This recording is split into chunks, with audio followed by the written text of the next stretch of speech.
அதிமுக வெற்றிகளோட தொகுதிகள்லாம் வந்து பாஜக வசப்படுத்தியது அப்படி ஒரு குற்றச்சாட்டு இல்ல. அப்படி ஒண்ணு இல்லை. எல்லாமே பரஸ்பரம் அவங்களுக்கு தேவையான தொகுதிகளை கேட்டு வாங்கியிருக்காங்க. சில இடங்கள்ல அதிகமா அவங்களுக்கு கொடுத்துருக்கோம், சில இடங்கள்ல அதிகமா நாங்க வாங்கியிருக்கிறோம். அதனால இது வந்து இதுல அவதூறு பிரச்சாரங்கள், இதை வந்து மக்கள் நம்ப வேண்டாம் என்று நான் கேட்கிறேன். கடந்த முறை 5 தொகுதியை கேட்டு வாங்க காரணம் இப்ப நாங்க புதுக்கோட்டை மாவட்டத்திலேயும் 3 தொகுதி கேட்டு வாங்கியிருக்கோம்.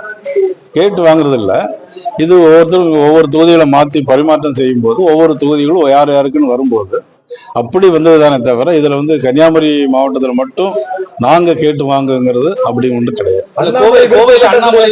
கோவையில வந்து அண்ணாமலை கவுண்டமலை தொகுதியில வந்து நிக்கிற மாதிரி ஒரு இது இருக்கு. அதற்கான வேலையை பார்த்தாரு. அதுக்கு தலைமை வந்து நீங்க வந்து அதிமுக பெற்று வரல சொல்லி ஒரு அது அதிமுக இருந்து சில தொகுதி எங்களுக்கு தந்திருக்காங்க கொங்கு மண்டலத்துல இருந்து. ஆனா மதிப்புக்குரிய திரு அண்ணாமலை அவர்கள் தேர்தல் நிற்பது குறித்து தலைமை முடிவு செய்யும்.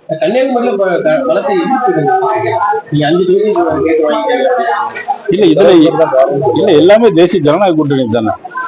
யார் ஜெயிச்சாலும் முதலமைச்சர் வந்து எடப்பாடி பழனிசாமி அவர்கள், தற்போது முதலமைச்சராக இருக்கக்கூடிய மதிப்புக்குரிய ஸ்டாலின் அவர்கள் மக்கள் பிரச்சனையை கருத்தில் கொள்ளவில்லை, தன்னுடைய குடும்ப பிரச்சனை தான் 5 ஆண்டுகளாக கருத்தில் கொண்டால் அந்த ஆட்சி மாற்றம் வேணும் என்கின்றதுதான். கஞ்சா இல்லாத தமிழகம், பாலியல் வன்கொடுமை இல்லாத தமிழகம் இருக்க வேண்டும் என்பதுதான் எங்களுடைய